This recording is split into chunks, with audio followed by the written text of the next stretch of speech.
Amigos, les comento que cada semana en Buenos Días, los viernes, estaremos abordando un tema relacionado o visto desde el punto de vista de la psicología. Y justamente como esta semana estamos en la Semana Internacional contra la Violencia y el Acoso Escolar y por supuesto desde Buenos Días estamos en contra de estas prácticas en los colegios. Hoy está con nosotros Janet Guerra. ¿Quién es Janet? Pues tiene una amplísima experiencia, es especialista en desarrollo infantil y sus desviaciones y también es licenciada en Psicología de la UCAP. Janet, gracias por tu tiempo, bienvenida.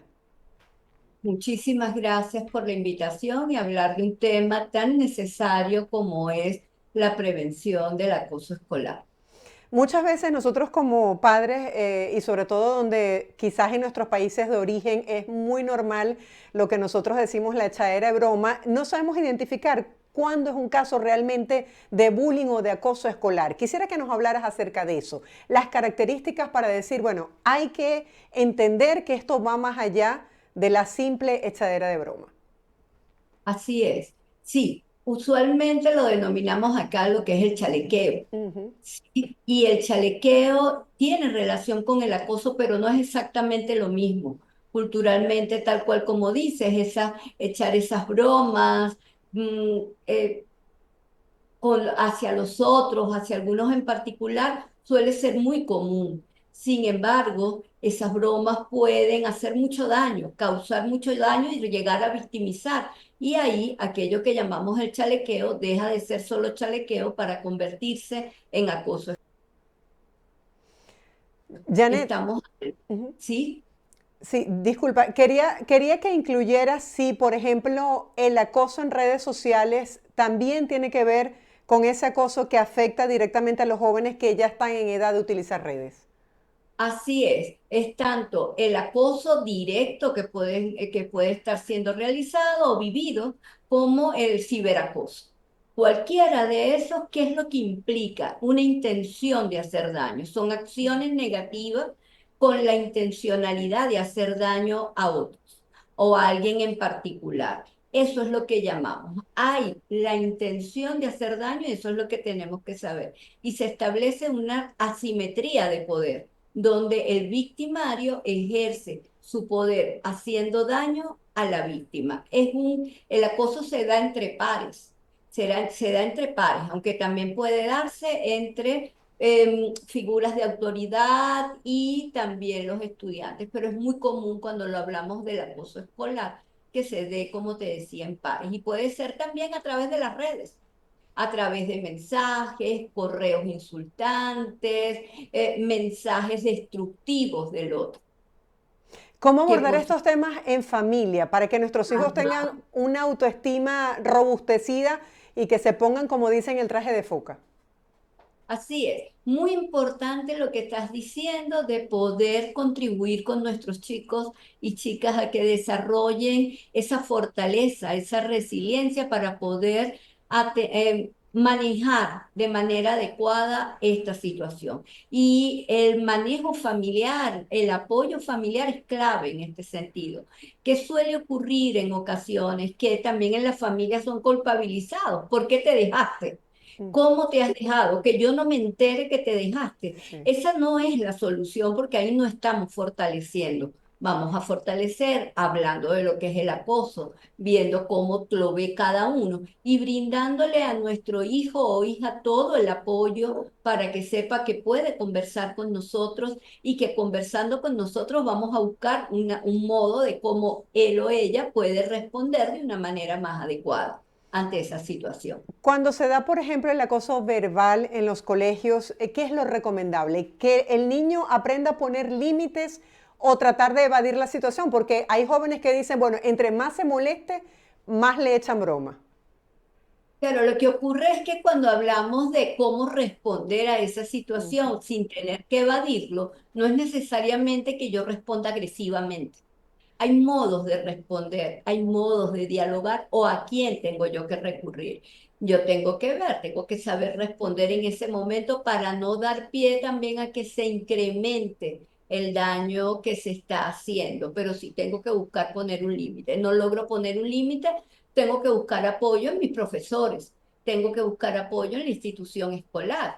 hablándolo, no para que de una manera sea atendido y sea manejado, porque en el caso del acoso, no solo es la víctima y el victimario Ujú. los elementos importantes, sino también todos aquellas, una serie de testigos que están alrededor de ellos dos. El victimario puede tener colaboradores activos o pasivos, aquel que comienza a upar al victimario para que siga Ujú. ejerciendo, porque además en algunas ocasiones eso puede ser popular, puede ser un signo de popularidad. En otros casos no lo hacen tan activo, pero siguen siendo partidarios de lo que está haciendo ese victimario. También en el caso de la víctima suele tener defensores. Esos defensores van y pueden decir, pero no le hagas esto, no aquello, pero sigo victimizando y poniendo en lugar de víctima, en lugar de contribuir a que pueda superar aquella dificultad. Hay otros que son defensores, pero lo son de manera pasiva, y otros que son los indiferentes. Todo este grupo se da dentro de esa dinámica grupal que puede desarrollarse en un momento determinado y a lo cual tenemos que atender a todos. Cuando trascienden estos videos que muestran de lo que estamos hablando, nos impresiona quizás el nivel de violencia de esa persona que agrede, Ujú. pero bueno, siempre se dice que detrás quien agrede tuvo que haber sido agredido, pero ¿qué pasa con todos esos que se suman a lo que está ocurriendo? Exactamente, que son esos testigos y colaboradores. Fíjate, preguntabas hace un momento acerca de la agresión verbal. El acoso puede ser verbal, Ujú. físico, puede ser no verbal incluso, y en todos los casos puede ser muy fuerte, muy dañino, muy Ujú. destructivo del otro. Sí, Y además, cuando hay todos estos colaboradores, imagínate cómo siente, empieza los que están en esa posición de víctima, quizás no querer asistir al colegio, ujú, enfermarse, toda una serie de sintomatología que va agravando la situación. Esa sintomatología puede llegar a la depresión, a la sí. ansiedad, al trastorno de estrés postraumático y también incluso en algunos casos a ideación o intentos suicidas. Y por eso hay que atenderlo en ese momento. Y el rol de esos colaboradores que estamos diciendo, de esos testigos, es esencial. Las escuelas tienen que entender que una parte es poder formar y poder fortalecer también el criterio, la comprensión de estos otros que pueden estar de colaboradores porque es una vía de intervención clave y suele contribuir mucho a dejar aislado como el victimario y poder luego atender también a ese victimario. Porque como Claro. decías, puede haber sido en algunos casos, no siempre, víctima de también de acoso. En el caso de Venezuela específicamente, ¿qué deberían hacer, por ejemplo, los educadores o las autoridades en estos centros educativos para tratar de evitar o de alguna manera regular que exista una penalidad para quien comete este tipo de acoso? Fíjate, en los últimos años, en las instituciones educativas, es frecuente cuando uno está con el contacto que tengo con ellos, de ver que forman a los estudiantes en lo que es el bullying, los preparan, tocan el tema, discuten sobre el tema, en un momento dado del curso académico lo hablan, hacen exposiciones, los chicos manejan el término, pero eso no es suficiente. Podemos hablar, es importante que conozcamos que existe, pero también que podamos tomar medidas de intervención, de cómo poder ayudar desde ese día a día que está el maestro con los niños, los adolescentes, que puedan brindar el que, aunque no estemos hablando hoy del tema, si haya buenos tratos. Si haya un buen trato, pues no significa que no vaya a haber situaciones difíciles en un momento dado. Puede haber esas situaciones difíciles, pero hay maneras de manejarlo, de cómo manejarlos de una forma respetuosa y valorando al otro. Ahora, ¿cómo se recupera un joven que ha sido víctima de este tipo de situaciones, sobre todo porque ahora está expuesto al mundo con estas grabaciones que se hacen y se comparten en redes sociales? Sí, eso es sumamente y ahí es muy preocupante por todo eso, porque como bien sabes tú, es muy difícil poder retirar todas esas grabaciones de allí. Hay que fortalecer, hay que ayudarlo a ver y a descubrir esas partes de sí mismo para que experimente de que es él o ella es valioso, más allá de eso, que puede desarrollarse, que fomentar el que tenga una buena autoestima y que sea capaz de tener unas buenas relaciones con otro, de tener ese grupo de apoyo que puede tener, el apoyo de familiares, amigos, de los maestros, de los profesores en la institución, es fundamental. Claro, porque se supone que el colegio es como la segunda casa de nuestros hijos y se supone que deben estar seguros y resguardados. Me gustaría que habláramos acerca de las herramientas que nosotros podemos brindarle a nuestros hijos, porque si ya han vivido una situación como esta, ¿cómo se recuperan y cómo siguen adelante socialmente sin que esto les afecte en lo emocional? Porque hay muchos que se aíslan, doctora. Sí, hay muchos que se aíslan y tenían todos aquellos síntomas que te mencionaba hace un Ujú. momento. ¿Qué ocurre con ellos? ¿Qué podemos hacer? Lo primero es escuchar.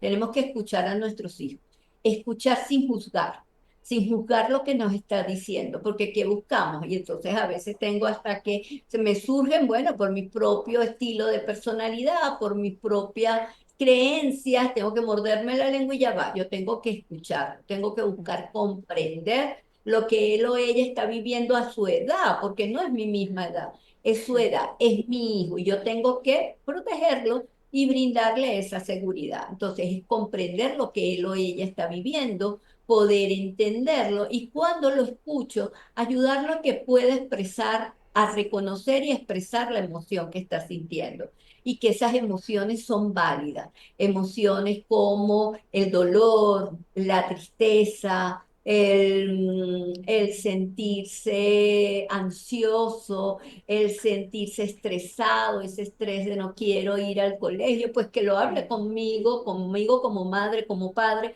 para poderlo ayudar a que vamos a lograr que puedas ir al colegio sintiendo con las mejores herramientas que puedas tener. Además de eso, de comprender, de manejar las emociones, podemos ver, bueno, veamos qué podemos hacer. Podemos hablar con tus profesores, podemos hablar con el colegio para que el colegio también nos contribuya. Lo mejor, formemos equipos donde estemos trabajando familia, escuela y comunidad en conjunto en pro del bienestar, porque como decías tú, no habría nada mejor que el niño al atravesar o la niña la puerta del colegio esté en un lugar que pueda sentir donde hasta me puedo equivocar y que equivocarme no está mal, por supuesto, que oye, que voy a tener que aprender, que descubrir nuevos modos de ser, muy bien, pero en esa familia hay que poderlos escuchar, hay que poder atenderlos. ¿Y qué otras herramientas? Ahí va a poder estar desarrollando herramientas para afrontar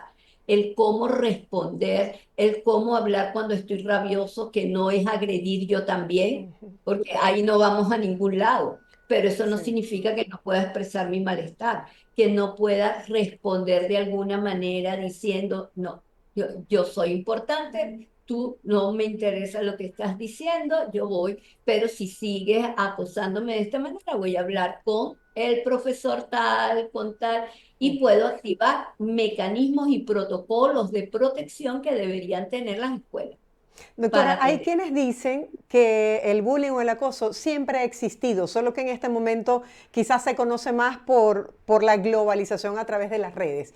¿Esto es cierto o cree que se han perdido valores fundamentales que se adquieren a través de ese compartir en casa, de ese mamá y papá presente que está pendiente en inculcarnos valores? Si bien es cierto que siempre ha habido, digamos, esos niveles de acoso, pero no han sido nunca tan altos como los estamos teniendo en la actualidad. Hay mucho mayor intensidad de esos acosos. Fíjate que sí, investigaciones que ha realizado tanto la UNICEF como la UNESCO como el Observatorio Mundial del Acoso y la Asociación Internacional de Acoso, ¿qué es lo que ellos han encontrado? Que en la actualidad 6 de cada 10 estudiantes expresan haber sido acosados. Y ahí tenemos investigaciones locales, no, que lamentablemente no de gran eh, que podamos hablar de todo el país, sino de muestras pequeñas, donde nos habla, por ejemplo, las investigaciones de SECODAP, de uno de cada tres.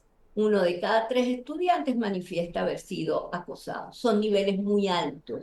¿Qué contribuye a esto? Bueno, a veces la misma dificultad de los padres para poder estar atentos y brindar apoyo a sus hijos, o del colegio de no tener las herramientas para poder hacerlo. Por eso, tal cual como decía usted, tenemos que buscar que ese protocolo se pueda brindar y que como escuela retomemos el que no solamente se instruya o se enseñe lo que es lectura, escritura o las áreas o matemáticas, las áreas tradicionales, sino que también tenemos que enseñar, y debe ser una materia, el enseñar a convivir, el enseñar esas destrezas sociales, esas habilidades de comunicación que puedan permitir manejar todas estas situaciones.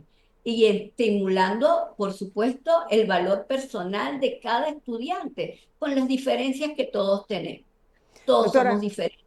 se nos acabó el tiempo. Gracias por estar aquí Sí. brindándonos herramientas porque nadie nace aprendido y muchas veces como padres cometemos muchos errores. Gracias por estar con nosotros. Feliz día. Así es, muchas gracias. Desde acá, desde la Escuela de Psicología de la Universidad Católica Andrés Bello, estamos nosotros aquí a la orden para comunicar y dialogar sobre estos temas. Muchas gracias por la invitación.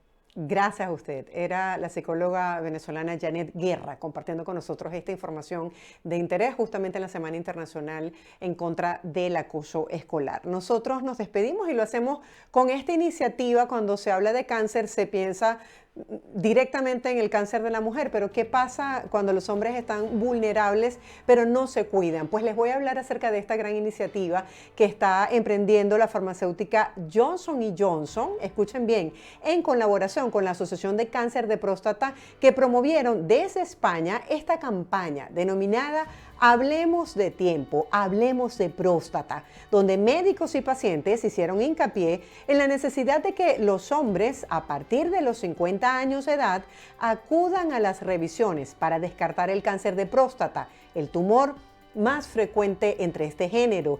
Y es que así como octubre se denomina el mes rosa, noviembre es el mes azul. Durante este mes se promueve la cultura de la prevención del cáncer entre los hombres, que debe estar, al igual que las mujeres, al pendiente del cuidado y su bienestar. Nos despedimos, que pasen todos feliz fin de semana y sigan disfrutando de la excelente programación que les brinda VPI TV. Será hasta un próximo encuentro.